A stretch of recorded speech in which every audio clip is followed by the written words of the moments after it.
स्वागत है आप सभी लोगों का मेरे चैनल साइंस टू टेक्नोलॉजी में। मैं अनुपम विपुल आप सभी लोगों का स्वागत करता हूं आज के शो साइंस थर्सडे में। आज हम लोग बात करेंगे small scale vertical wind turbine के बारे में। तो आइए समझते हैं। तो सबसे पहले समझिए विंड एनर्जी के बारे में थोड़ा सा ओवरव्यू ले लेते हैं। तो हिसाब ये समझिए कि अच्छा सोर्स है क्लीन एनर्जी का, और इसका सोर्स का सबसे बड़ा यूनिक पॉइंट है अगर आप सही जगह पे लगाते हैं तो ये रात में भी चलता है, जो कि सोलर का सबसे बड़ा वीकनेस है। विंड के पास ये फायदा है कि दिन रात सुबह शाम चलता है, और कुछ कुछ जगह पे कंटिन्यूस विंड रहता है तो दिन रात सुबह शाम वो चलता रहे जब तक आप टरबाइन बंद नहीं करते हैं। और इसमें एक साइड इफेक्ट है कि ये लोकेशन स्पेसिफिक होता है, यानी कि सोलर आप पूरे इंडिया में कहीं पे भी लगाएंगे 99% केसेस में वो काम करेगा। कम ज़्यादा हो सकता है कि जैसे मान ली किसी एरिया में 4 किलोवाट देता है, किसी में 6 किलोवाट देता है, लेकिन जनरली आपको मिल जाएगा। विंड के साथ ऐसा नहीं होता, आपको आराम से ऐसा हो सकता है विंड कुछ ऐसे जगह पे आप रखें जहाँ कुछ नहीं मिल रहा है, और कुछ जगह पे रखें कि दिन भर वो चलते रह रहा है। तो विंड में बहुत ज़्यादा लोकेशन स्पेसिफिक, इसीलिए विंड आपको हर जगह लोगों को यूज़ करते हुए नहीं देखने को मिलता है। अब बात करते हैं हॉरिजॉन्टल विंड टरबाइन का, यानी कि जो नॉर्मली आप देखते हैं जो पवन चक्की जिसको कहते हैं।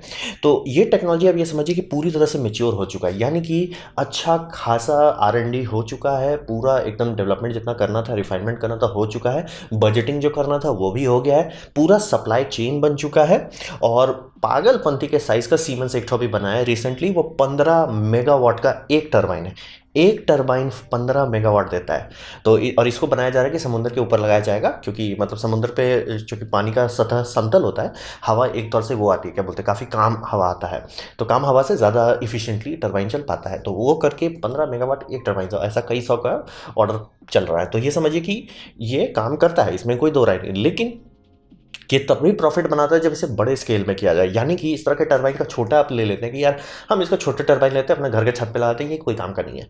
तो ये समझना बहुत जरूरी है। जनरली पैसा इसका तभी मतलब कैपिटल का इन्वेस्टमेंट तभी वैल्यूबल होता है जब ये ग्रिड स्केल पे है, यानी कि आपका बड़ा फार्म है, बम बम पैसा देगा। छोटा फार्म है, भूल जाइए। तो ये समझना बहुत ज़रूरी होता है। और इसका दो सबसे बड़ा लिमिटिंग फैक्टर है कि पहला, इसका कैपिटल इन्वेस्टमेंट बहुत ज़्यादा होता है। जैसे कि 15 मेगावाट सुन के सब खुश, लेकिन दाम $20 मिलियन देख के सब लोग अरे भैया क्षमा करो हमसे ना हो पावे। तो कैपिटल बहुत ज़्यादा, ऊपर से सोलर के जैसा ये नहीं कि इसका मेंटेनेंस एकदम जीरो है। इसका मेंटेनेंस काफ़ी हाई होता है, मतलब आपको क्रू चाहिए होता है जो मतलब जैसे कि जितने ऑफशोर विंड फार्म होते हैं उसमें बोट से क्रू को ले जा के मेंटेनेंस किया जाता है, मतलब परत दर परत मेंटेनेंस होता है उसका। तो मेंटेनेंस जीरो नहीं है, मतलब सबसे जीरो मेंटेनेंस के आसपास आता है सोलर, और विंड उसके बाद आता है। मेंटेनेंस तब भी आपको बहुत देना पड़ता है। तो ये हो गया बड़े स्केल के लिए, मतलब आपको पवन चक्की से देश चल रहा है तो यही सब आप इस्तेमाल करेंगे। अब बात करते हैं वर्टिकल एक्सिस विंड टरबाइन के बारे में। तो ये समझिए कि ये ज़्यादा बड़ा पावर के लिए सेंस नहीं रखता है। कारण ये है कि अगर आप ज़्यादा बड़ा डायमीटर रखते हैं तो इसका मतलब इफिशिएंसी जो है वो बैकफायर करने लगता है। तो और ये समझिए कि यहाँ ये मतलब सेंस ही नहीं बनता। हम लोग जब उस टेक्नोलॉजी को डेवलप कर चुके हैं, कोई भी टरबाइन आप ले लेते, कितना भी हाई तौबा कर लेते, 50% से ज़्यादा एनर्जी वो नहीं निकाल सकता है, कितनों भी कर लीजिए। विंड में जितनी मैकेनिकल एनर्जी है उससे सिर्फ 50% निकाला जा सकता है। उसमें कहिए बहुत बड़े बड़े बहुत अच्छे से इंजीनियर किए हुए 45 to 49 तक पहुंच जाते हैं।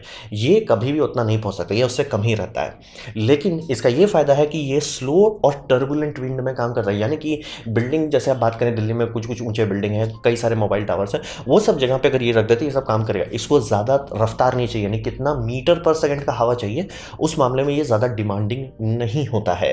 और ये बहुत शांत होता है, यानी कि विंड टर्बाइन का आवाज़ लोगों को नहीं पसंद है। जो लोग रहते हैं उसके आसपास उनको नहीं हजम होता, मतलब नॉइस पोल्यूशन होता है उससे, और बहुत ज़्यादा नॉइस पोल्यूशन।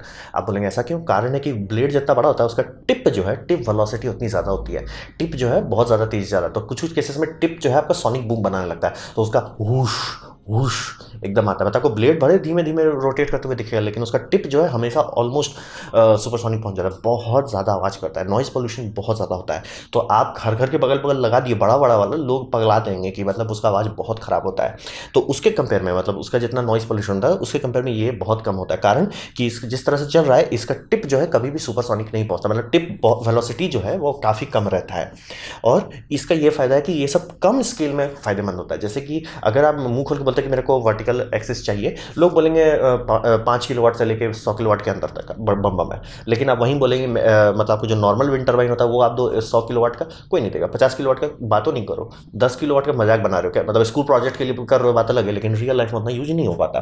तो ये समझना बहुत जरूरी है। वर्टिकल जो है कम पावर के रेंज में, जहाँ पे आपकी विंड जो है काफ़ी क्लीन नहीं है, मतलब एकदम स्मूथ एयर फ्लो नहीं मिला, जैसे लैमिनर फ्लो कहते हैं, वो अगर नहीं मिल रहा है काम करेगा। विंड वेलोसिटी काफ़ी कम है, काम करेगा। विंड डायरेक्शन चेंज होते रहता है, है बार बार तब भी काम करेगा। तो ये स्मॉल स्केल में फ़ायदे रखता है, इसीलिए ये वीडियो बनाया था मैंने स्मॉल स्केल के मामले में।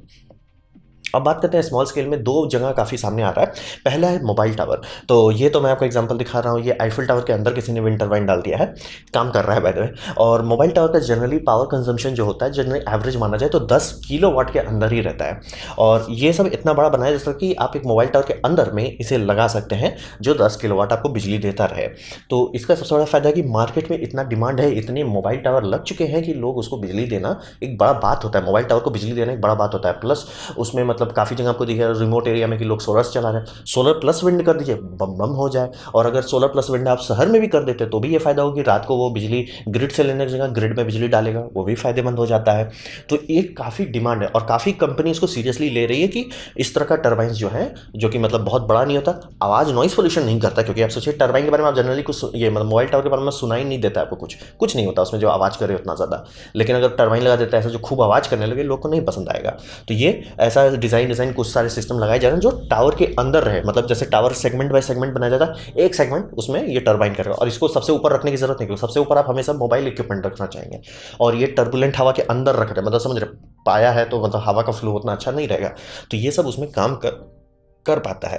तो लो नॉइज और इतना बिजली दे सकता है कि इसका कोई फायदा होगा लगाने का, क्योंकि ऑब्वियसली आपका खर्चा बढ़ जाएगा। मोबाइल टावर का एक पूरा सेक्शन का, पावर इन्वर्टर का, जितना भी आप हुआ कर रहे हैं, हर सही दीर्घई कर रहे हैं, उस सब का दाम तो बढ़ेगा। तो क्या वो दाम लगाने का कोई फायदा होगा? तो हिसाब अभी ये आ रहा है कि हाँ, फायदेमंद होगा। क्योंकि टर्बुलेंट हवा में जिसका हवा का डायरेक्शन खूब चेंज होता है, वेलोसिटी खूब चेंज होता है, उस हालात में ये सब बहुत अच्छे से काम करता है। और हमारी इंजीनियरिंग और मैन्युफैक्चरिंग इतनी हो चुकी है कि टर्बाइन के साइज का अच्छा बनाया जा सकता है जो 10 किलोवाट आपको मोबाइल टावर के फुटप्रिंट के अंदर दे सके। 5 किलोवाट का तो अच्छा छोटा छोटा मोबाइल टावर तो आराम से चल जाएगा, कोई टेंशन ही नहीं रहता। बहुत बड़े बड़े ही सिर्फ 10 किलोवाट खाते हैं। तो मोबाइल टावर की दुनिया में लोग इस पर काफ़ी रिसर्च कर रहे हैं। अब फिर बात करते हैं रोड का। तो रोड में ये समझिए कि गाड़ी जब भी मूव करती है, पेट्रोल जितना एनर्जी दे रहा है, चाहे डीजल हो, चाहे जो भी फ्यूल हो, चाहे वो इलेक्ट्रिक गाड़ी क्यों ना, जितनी एनर्जी लगाई गई उसमें काफ़ी बड़ा एनर्जी जाता है। आपका व्हीकल जो है डिस्प्लेसमेंट कर रहा है, हवा को हटा रहा है, ऑफिस कभी एक जगह से दूसरी जगह जा रहा हूँ, हम लोग वैक्यूम में तो है नहीं, तो उस हवा को हटाने में वो काफ़ी एनर्जी डाल देता है, एनर्जी। अब उसका आप कुछ नहीं कर सकते, कोई बाईपास नहीं कर सकते। लेकिन अगर वो जो हवा में मूवमेंट है उसको उससे एनर्जी एक्सट्रैक्ट कर लेते हैं, तो गाड़ी तो एनर्जी डंप कर चुका है, आप बस उसको यूटिलाइज कर रहे हैं, तो गाड़ी को कोई फर्क नहीं पड़ने वाला, लेकिन आप उससे एनर्जी निकाल सकते हैं। तो ये फ्री एनर्जी नहीं, ये समझिए वेस्टेड एनर्जी रिक्लेमिनेशन है, कि मतलब ये एनर्जी वेस्ट हो रही थी, हम इसे रिक्लेम कर रहे हैं। तो ये एकदम समझ जाइए फ्री नहीं है, और इसलिए इसको गाड़ी के ऊपर नहीं लगा सकते।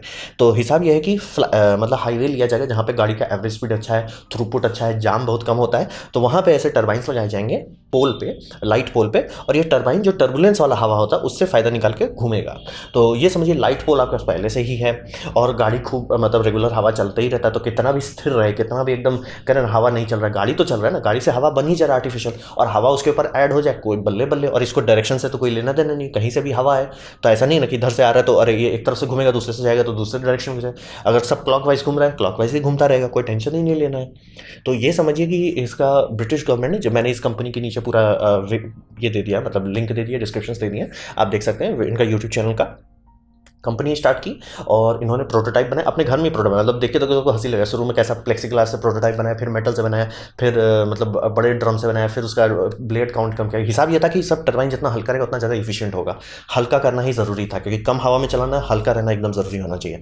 तो इसको एकदम अभी कार्बन फाइबर से बना रहे हैं। फिर पूरा इन्होंने रिसर्च एंड डेवलपमेंट किया कि एक पोल पर अगर लगा देते हैं तो गाड़ी से कितना बिजली निकलता है। हिसाब ये निकल रहा है कि कुछ किलोमीटर में, मतलब कितने पोल्स होते हैं, एक स्टैंडर्ड होता है कि हर इतने मीटर पर आपका पोल होना चाहिए, उसके हिसाब से इन्होंने मैथमेटिक्स लगाया। इनका हिसाब है कुछ मेगावाट मिल जाएगा आपको करने से, एक एवरेज हाईवे पर टेस्ट करके। तो समझिए इनके पास एक्चुअल डेटा है, जो कि इन्होंने एक्चुअल प्रोटोटाइप बनाया है, टेस्टिंग किया है, तो इनके पास एक्चुअल डेटा है। और गवर्नमेंट जो है इनको गो अहेड दे चुकी है, यानी कि गवर्नमेंट की तरफ से इनको अप्रूवल मिल गया है। अभी स्टेडियम के पास वाले एरिया में ये लोग एक्सपेरिमेंट कर रहे हैं, और अगर ये सक्सेसफुल हुआ, अच्छा चांसेस है कि ये आपको स्ट्रीट लाइट के आसपास आपको देखने मिल जाएगा, क्योंकि इसको नया चीज़ लगाने की जरूरत नहीं। इन्होंने जब डिज़ाइन बनाया था तो पूरी तरह से ऐसा बनाया गया है कि कम से कम हुआ में इसे इंस्टॉल किया जा सके, कम से कम मतलब ये समझिए कि नया इंफ्रास्ट्रक्चर लगाने की जरूरत ना पड़े, और जो एग्जिस्टिंग वायरिंग है वो सब में इस्तेमाल कर सके। फिर आप बोलेंगे इतने छोटे में कहाँ से बिजली बनेगा, कहाँ से स्टोर होगा, वो सब की आजकल जरूरत नहीं पड़ती। क्यों? क्योंकि माइक्रो इन्वर्टर्स आजकल बहुत पॉपुलर हो गए हैं।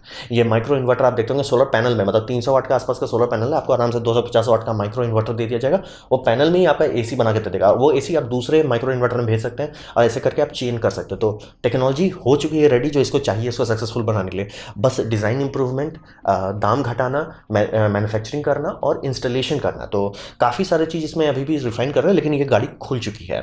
तो समझिए रोड के केसेस में, मोबाइल टावर के केसेस में, ये सब छोटे स्केल की जो टेक्नोलॉजी है जिसे हम लोग इग्नोर करते हैं कि सबको चाहिए बड़ा बड़ा मेगावाट। अरे 15 मेगावाट को मतलब $20 मिलियन ऐसे मुंह खोल के सीमेंस से बोल दे रहा है भैया $20 मिलियन का है, हलवा है क्या। और प्लस मेंटेनेंस का खर्चा अलग छोड़ दीजिए, लैंड एक्विजिशन का खर्चा अलग छोड़ दीजिए, नॉइस पोल्यूशन का अलग छोड़ दीजिए। समुद्र के पीछे आप सब लोग इसीलिए जा रहे हैं कि शांति से समुद्र में करो, किसी को नॉइस पोल्यूशन का शिकायत नहीं आता, हवा भी स्थिर रहता है, बम बम चलता है। तो है ये टेक्नोलॉजी मोबाइल टावर के लिए बहुत अच्छा है और रोड के साइड में रखने के लिए अच्छा है। एयरपोर्ट में मत बोल दीजिए, क्योंकि एयरपोर्ट का रेगुलेशन होता है कि वहाँ ऐसा रहे कि प्लेन अगर रनवे से स्लिप करता है भ्रीम भाम भ्रूम ना हो, मतलब इसीलिए हमेशा घास लगा के रखा जाता है, जानबूझ के बनाया गया उसको कि भीम बम भ्रीम ना हो। तो ये था मेरा presentation vertical access wind turbine के बारे में। उम्मीद करता हूँ आपको अच्छा लगा, कुछ सीखने मिला, कुछ समझ में हो। अगर ऐसा है लाइक कर दें, दोस्तों शेयर कर दें, उससे मेरा काफ़ी भला होगा। नहीं अच्छा लगा, नहीं पसंद आया, कोई बात नहीं, आप डिसलाइक कर सकते हैं। मैं कहूँगा डिसलाइक 2 बार दबाएं, उससे मुझे चलेगा कितना ना पसंद हुआ है। मैं आपसे कहूँगा कमेंट लेके मैं हर कमेंट की जवाब पढ़ने की कोशिश करता हूँ। आपसे कहूँगा सब्सक्राइब कीजिए, बेल दबाइए अगर आप फ्री हैं तो। आप मेरा वीडियो देखा, ज्वाइन की मुझे बहुत खुशी हुई। धन्यवाद।